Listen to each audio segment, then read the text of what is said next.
at this time. I'll entertain a few questions. Mr. Premier, was anyone outside of the cabinet and your ODA colleagues consulted on this decision? Most certainly. And that would be who? Was anyone outside consulted? Yeah. Anyone outside of your cabinet colleagues or your backbenchers consulted on it in coming to this decision? Yes. Our caucus was as well. Yeah. Anyone else outside of that? No. Premier, many people feel your government should have just brought legislation in the first place and just skipped the referendum as you have mandated. Mm-hmm. Why did you even entertain the referendum? I think we made it clear. We made a pledge from the very beginning, before we became government, to have a referendum, to hold a referendum based on gaming. But in light of the new circumstances that has come before us, we believe that the best way forward now is to take it simply to the House.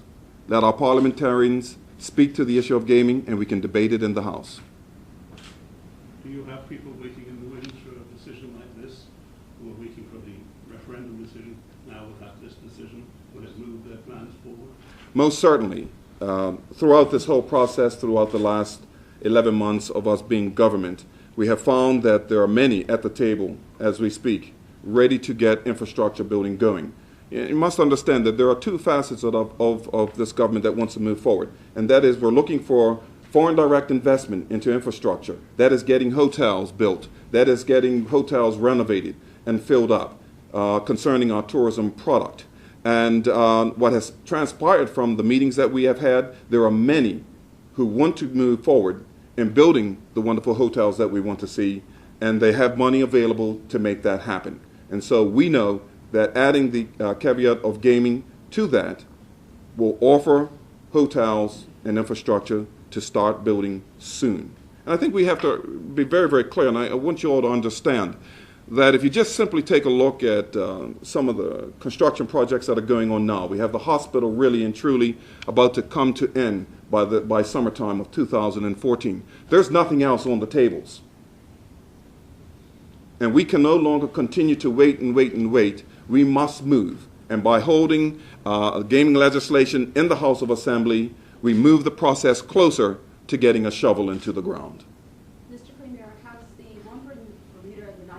One Bermuda Alliance conducted polls within the last 3 months? Any polling? There have been many polls that have been had. Was the gaming question one of those questions that your party was looking at in terms of whether or not it should go to a referendum in those polls? Certainly, we took a look at studies that had been done concerning referendum questions, and they were far more detailed. The book is very thick in the studies that had been done, and these studies go back quite some time, right on up until now. And we found that our question was very fair compared to other referendum questions of far more detail as to why they wanted gaming in their own jurisdictions. When I asked about polling, I'm not talking about research, sir. I'm talking about polling. Which included polling as well. From the local end, asking persons, do you support gaming? Do you support a referendum? Yeah. And Yes. Yes. What, if any, feedback did you get from those polls? And that feedback, was that indicative of your reversal? No. Did that influence the current decision that you made? No, not at all. We have stated already that this is about putting jobs on the table. This is about getting foreign direct investment into the country and getting infrastructure up and going. And so I said earlier that we were considering the referendum. We have now gone back on that pledge because we recognize that putting jobs on the table is more important.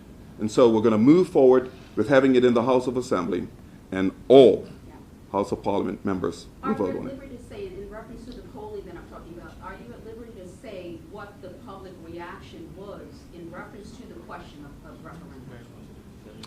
But I'm talking about your own party's polling now, or perhaps polling that you may have privy to. Favorable.